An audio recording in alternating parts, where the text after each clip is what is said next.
Қазақ мал сойғанда оны 12 жілікке бөлшектейді. Сол бөлшектердің бірі кәрі жілік. Етті өте мығым, оңайлықпен шағылмайтын қатты сүйек болғандықтан оны тұрмыстық дүниелерге пайдаланады және оған қатысты түрлі наным бар. Ет асып табақ тартқан кезде бас пен жамбастан кейін кәделі жілік саналатын кәрі жілік сыйлы қарияларға ұсынылады. Қазақтың қарияларына кәрі жілік асып берсе қатты қуанады.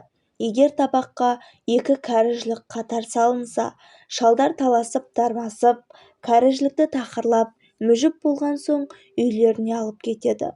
Оны тұмар орнына сандыққа салып сақтайды. Үйіме ұры түспейді, малыма қасқыр шаппайды деп нанып ырым етеді. Қазір кәрі жілікті қар жілік деп атаудың себебі мұндай сүйектің адам қолының қар бөлігінде орналасуына байланысты. Ал танымал жіліктің кәрі аталуы оның сыртқы тұрпаты еңкейген қартқа ұқсайтындығынан болуы керек. Кәрі жілік барлық мүше ішіндегі қатты, шағылуы қиын сүйек.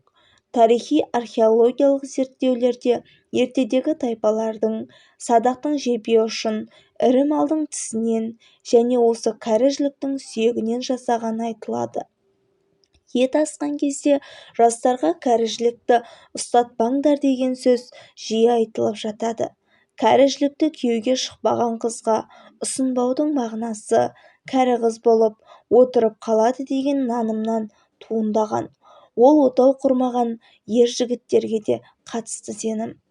Қазақта бас пен кәрі жілікті ерекше қастерлеп үлкендерге ұсынған. Кәрі жілік болмаса бастың қадірі болмайды деп екеуін бір қазанға асатын болған. Егер бас пен кәрі жілікті бірге аспаған болса, 9 аю айдаған, 50-30 дүре соққан және үлкен ірі қарадан айып қоятын болған. Әкесі тірі бала бас мүжімейді деп басты жастарға бермейді.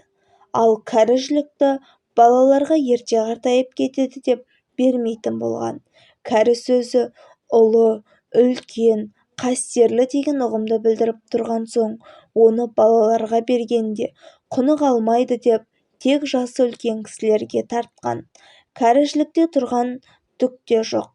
Тек үлкен мен кішінің арасындағы жарастық пен мәдениетті қалыптастыру мақсатында осындай ұғым қалыптасқан.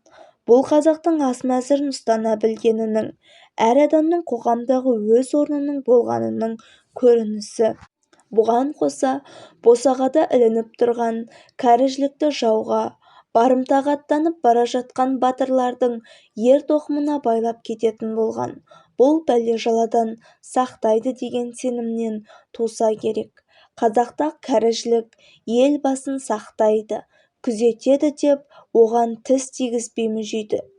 Кесте-тоқыр деген біз сүйегінің қуысына ши, шырпы, шыбық сияқты жіңішке ағаштың көлденең қыстырып, оны оң жақ босағаға, шаңыраққа, қорасының айналасына жіппен байлап іліп қояды. Сөйтіп кәрі жілік тіл тиюден, көз соғынан, ит-құстан сақтайды деп нанады.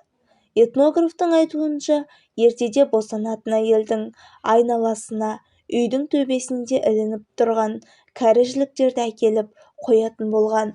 Кәрі жіліктерді санаған аяғы ауыр әйелдің толғағы жиілейді деген сенім психологиялық амал ретінде қолданылған. Қазақ даласында кәрі жілікке байланысты әфсаналар өте көп. Соның ішінде кәрі жілік үйді ұрылардан қорғайтын күшке ие деп сендірген аңызға тоқтала кетейік.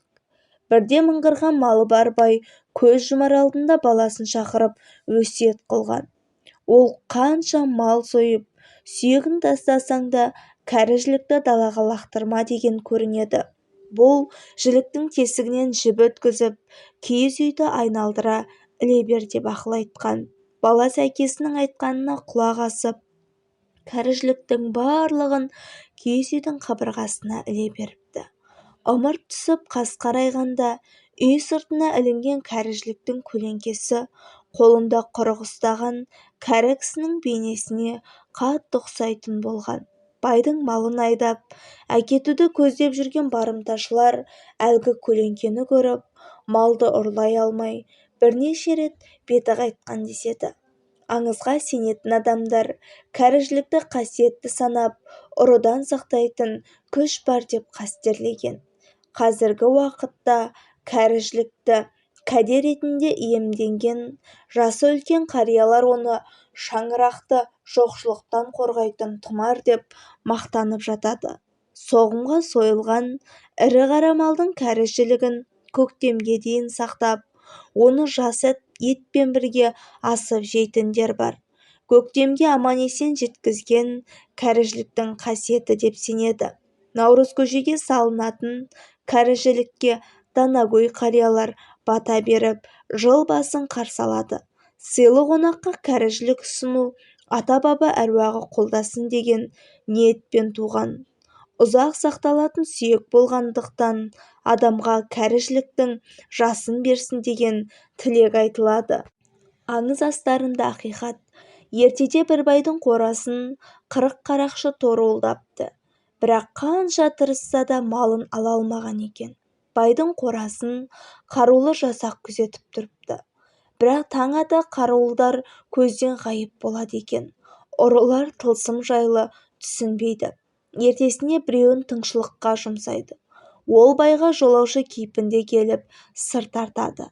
Байдың жалғыз ұлы мен бәйбішесінен өзге ешкімі жоқ екен. Тыңшы қайта келіп, байдың малын күзететін не жалшы, не күзетшісі жоқ. Бәрін барладым. Көршілерінен де сұрадым. Ешбір жасағы жоқ. Бізге елестеген болуы керек дейді ұрылардың басшысы. Ендеше бүгін шабамыз деп атқа қонады. Бұл жолы да ұрылар қораға тақап келгенде қарулы жасаққа кезігеді. Ұрылардың бірнешеуі жараланып кейін шегінеді. Ертесіне ұрының басшысы байға өзі барып, «Байеке, мен ұры едім. 10 күн болды сіздің малыңызды торып жүргеніме. Бірақ қораңызды күзеткен қалың әскер алдырмайды. Күндіз көзден ғайып болады. Не сыр, не киеңіз бар айтыңызшы», деп ағынан жарылыпты. Бай ұрыны ертіп алып, қорасында ілулі тұрған кәріжілікті көрсетеді. «Әкем марқұм дүниеден өтерінде кәріжілік көрсең қораңа байла, малыңа қорған болады деуші еді. Өсиетін орындап кәріжілік іліп қойдым. Содан бері малға қасқыр да шаппады, ұры да түспеді. Бірде-бір малым жоғалмады. Қайта мыңғырып өсіп келеді. Соның шарапаты болмаса, менде басқа кие жоқ» дейді. Құдіретке бас иген ұрылар баймен дос болыпты.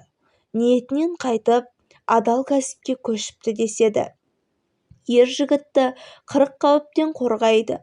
Кәріжілік малдың қасиетті сүйектерінің бірі болғанымен, оның өзіндік қасиетіне ерекше маңыз берген жөн.